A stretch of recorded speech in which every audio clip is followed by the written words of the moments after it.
प्यारे साथियों, हमारे YouTube से जुड़े समस्त अधिवक्ता बंधुओं और बहनों को आज की कोई भी बात शुरू करूं, सबसे पहले परमात्मा को अपना धन्यवाद ज्ञापित करता हूं। एक अद्भुत खुशी प्रदान करने वाला क्षण है। हमारा और आपका संबंध जो बमुश्किल 3 महीने और मेरे YouTube आने पर लगभग 6 महीने पूरे हो रहे हैं, लेकिन वस्तुतः सक्रियता अक्टूबर लास्ट से है। जो भी है, हमारा परिवार, हम आपका परिवार, विधिक सदस्यों का परिवार, ऐसा वैसा परिवार नहीं, विधि की समझ रखने वाला प्रबुद्ध वर्ग का परिवार, हमारे विधि की समझ को न्याय की देवी तक महिमा मंडित करने वाली स्रोत जननी धात्री स्वरूपा हमारी समस्त अधिवक्ता बहनों का अपूर्व सहयोग, अधिवक्ता बंधुओं का अगाध स्नेह देने के लिए हम अपना आभार प्रकट करते हैं और परमात्मा को लख लख शुक्रिया बोलते हैं। हमारा परिवार, यह विधिक परिवार 1000 की संख्या छू गया है। यह अपने आप में उस व्यक्ति के लिए विचित्र रूप से भी अचंभित कर देने से कम नहीं है जिसने कभी स्वप्न में भी इस सब चीज़ों के बारे में सोचा तक ना हो। आप लोग उत्तर प्रदेश जुडिशरी की मुख्य परीक्षा हेतु पूरे तैयारी से लगे हैं। उत्तराखंड जुडिशरी भले 5 सीट है, अप्लाई कर रहे हैं, कर चुके हैं। बिहार जुडिशरी 32वीं के लिए अप्लाई कर रहे हैं, कर चुके हैं। समस्त अधिवक्ता बंधु जो हरियाणा अटॉर्नी का फॉर्म अप्लाई कर चुके हैं, कर रहे हैं। समस्त अधिवक्ता बंधु जो मध्य प्रदेश अपर जिला जज परीक्षा की मुख्य परीक्षा देकर चले आए हैं। समस्त अधिवक्ता बंधु जो उत्तर प्रदेश अपर जिला जज प्रारंभिक परीक्षा का विज्ञापन हेतु चिर प्रतीक्षा से प्रतीक्षारत हैं। दिल्ली, मध्य प्रदेश, छत्तीसगढ़ उच्च न्यायालय और न्यायिक सेवा, राजस्थान संभावित अति संभावित अभियोजन अधिकारी और न्यायिक सेवा के जुड़े हुए समस्त अधिवक्ताओं को मैं अपना विनम्र अभिवादन प्रेषित करता हूं। स्वीकार करिए। आप हमारे लिए साधारण से व्यक्ति के स्वरूप में, बंधु के स्वरूप में एक इंसान मात्र नहीं है। आपके भीतर जो दिल धड़कता है, उस हृदय में परमात्मा विराजता है। कोई भी हो, किसी भी कास्ट से हो, किसी भी वर्ग से हो, कहीं भी रहता हो, फर्क नहीं पड़ता। हमारे YouTube को उसने लाइक किया हो, सब्सक्राइब किया हो, ना किया हो, सिर्फ देख रहा हो, मैं यही मान के चलता हूं उसके भीतर बैठा परमात्मा हमारी निगहबानी कर रहा है। एक बहुत हिंदू मेथोडोलॉजी में वर्तमान में विद्यमान संत श्री मुरारी बापू जी की एक कथानक की उक्ति में उद्धृत करना चाहूँगा। किसी प्रवचन के दौरान उन्होंने ये बात बोली थी और बात ये लगभग 80 से 90 के दशक में बोली गई है। गुजरात में वो कहीं प्रवचन कर रहे थे, उनके ही कहे गए अंशों को मैं दोहरा रहा हूँ। एक उक्ति कथा का उल्लेख किया छोटी सी, कि एक आदमी बाथरूम में गया। एक आदमी बाथरूम में गया, ठंडी का सीजन था, कोट पहने था, अंदर स्वेटर पहने था, कपड़े पे कपड़े पहने थे, फुल जॉकेट पहनी थी,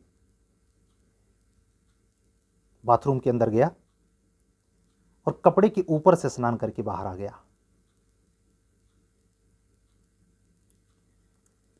बाहर उसकी इस हरकत पर बाहर के लोगों में से कुछ लोगों ने सवाल किया, ठीक है ठंडी ज़्यादा है और आपने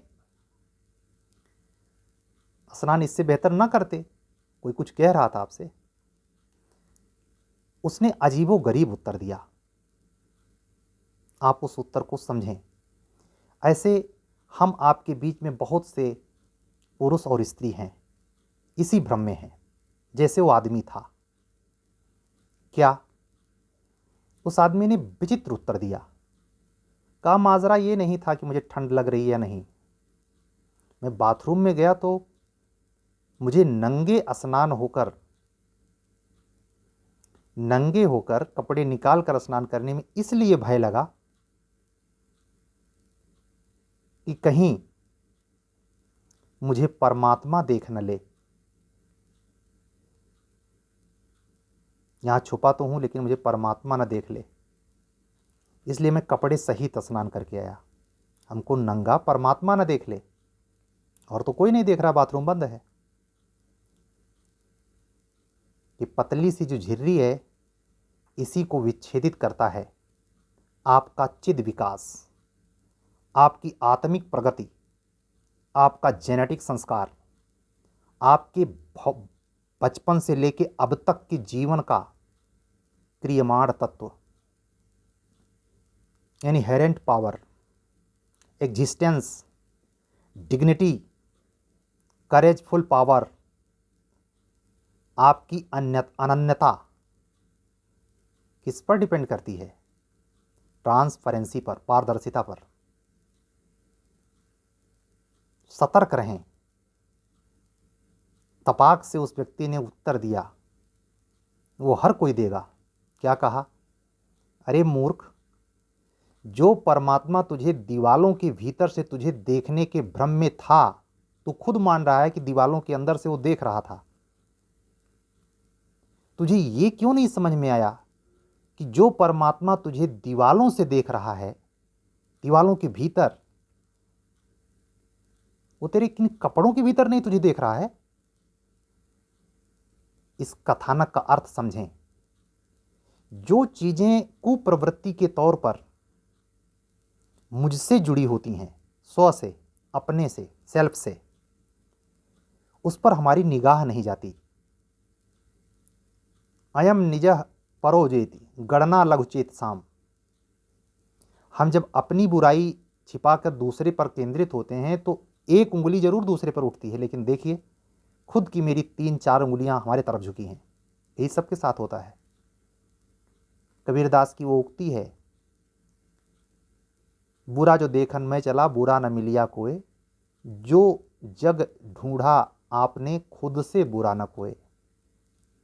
कहने का अर्थ, जो प्रवृत्ति हमारे कुप्रवृत्ति के तौर पर, अच्छी प्रवृत्ति के तौर पे भी जो हमसे बहुत सन्निकट है, उसको हम ऐसे साफ गोई से बचा लेते हैं और हम निगाह नहीं दे पाते, हम उसको सुधार नहीं पाते। नतीजा ये होता है कि वो हमारे साथ साथ चलती रहती हैं और हमेशा हर बार विफल करती रहती हैं। इसी कंपटीशन की तैयारी में जो लोग प्रारंभिक परीक्षा में स्वस्थ अंक लाए हैं, सेफ जोन के नंबर हैं, उनकी तैयारी में, और जो संशय में है उनकी तैयारी में स्वाभाविक अड़चन है। लेकिन कभी इस पर भी चिंतन है, इस पर भी मनन है, अध्ययन है, सेंट्रलाइजेशन है अपने माइंड का। क्या? कि गलती मेरी है, मैंने परिस्थितियों की दुहाई दी थी, मैं जानबूझकर नहीं पढ़ रहा था, मैं इत्यादि इत्यादि को प्रवृत्ति या परिस्थिति में फंसा था। सर्कमटेंसेस भी इंपॉर्टेंट पक्ष होता है। तो इन सब चीजों पर अगर आप खुद से निगहबानी करते हैं, कहते हैं कि अपने की रखवाली हम खुद करेंगे, वही व्यक्ति शाम को सोने के पहले यह तय कर सकता है कि हमने आज के पूरे दिन में कितना परसेंटेज सही डायरेक्शन में स्टडी में लगाया है और कितना फालतू का। कंपटीशन में न्यायिक सेवा का कोई पद प्राप्त करने के लिए अभियोजन अधिकारी का भी कोई पद प्राप्त करने के लिए आश्चर्यजनक रूप से विचित्र स्तर की केंद्रीय शक्ति चाहिए, सेंट्रलाइज्ड पावर चाहिए। अगर केंद्रण नहीं है, एकाग्रता नहीं है, तो सदेगा नहीं। हैंडलेंस की उक्ति आपके सीनियर जूनियर बहुत बार बता चुके होंगे कि उस पर केंद्रित प्रकाश इतनी पावर पैदा कर देता है कि कागज जल उठता है। वैसी एकाग्रता, हमसे सुनने वालों को बात इतनी बुरी लग सकती है क्योंकि अहंकार पे चोट ही ऐसी होती है कि वो अपने तरफ इस घातपूर्ण प्रभावपूर्ण शब्दों के ओज को न सहते हुए पलट कर कहेगा, पहले अपने गिरेबा में झांकिए तब हमको उपदेश देना। इसीलिए मुझे याद आ गया, मैं माफ़ी मांगता हूँ। मेरी हैसियत कुछ भी नहीं कि मैं आपको उपदेशित करूँ। गुरु तो मैं किसी काल का नहीं, बार बार दोहराऊंगा। मेरी औकात में मात्र एक इंसानियत के तौर पर चलने समझने कुछ कहने की कोशिश मात्र है। इत्तफाक से आप हमसे जुड़े हैं, हम भी अधिवक्ता के पेशे में हैं, आप भी उसी पेशे से आते हैं। आपका पर्पज मुझसे ऐड होने के लिए मजबूर करता है, इसलिए बातें बराबरी के दर्जे पे कही जा रही हैं। किसी भी उम्र का बच्चा क्यों ना छोड़ रहा हो, सुन रहा हो मुझे। मैं 40 की एज पे जो बातें आपसे कह रहा हूँ, इसकी असलियत इस बात में है कि आप उस मर्म को उसी अर्थ में लें। अगर नहीं ले सकते हैं, बुरा लगता है, धीरे से स्किप कर दें, नकारात्मक प्रतिक्रिया ना दें। वो कमेंट करें तभी नहीं माना जाता। अगर मन में धारित कर लें, यानी हमारा चेहरा जैसे इस पे उभरा, ये शब्द आए, आपको चिढ़ हुई और बुदबुदाया, ध्यान रखें, ये लिख देने से ज़्यादा घातक है। हमारे लिए नहीं, हम लेते ही नहीं, हम लेते ही नहीं। आपके लिए,